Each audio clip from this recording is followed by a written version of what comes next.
simula, hindi pinahintulutang sumapi sa katipunan ang mga kababaihan. Upang maging kasapi ang isang babae, kinakailangang maging asawa, kapatid o anak ng isang katipunero. Malaki ang bahaging ginampanan ng mga babaeng kasapi. Sila ang tagapag-ingat ng mahalagang dokumento.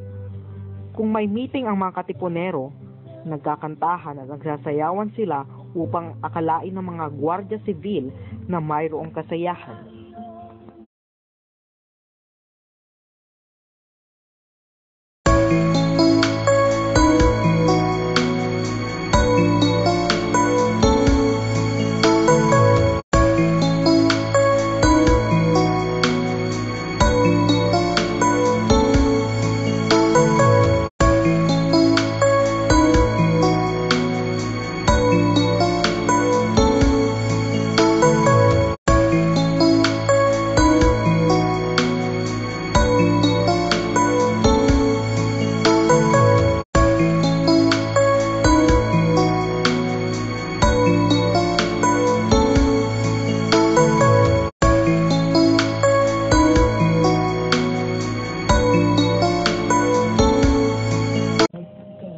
Ang pagdami ng mga taong ibig sumapi sa katipunan ay hindi nailihim sa mga Espanyol.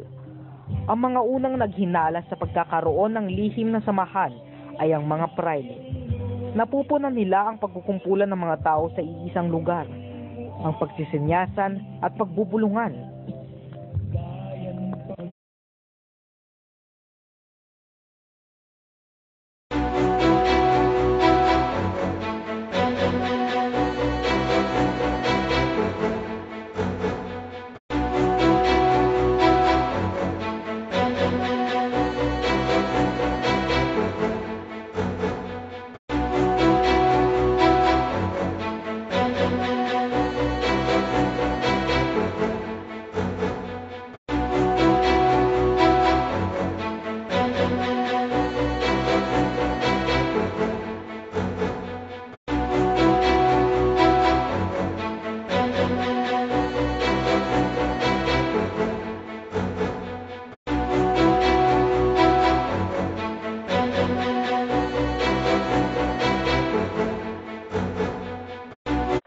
Matapos ang pagkakatuklas sa katipunan, tinawag ni Bonifacio ang kanyang mga lider sa isang meeting.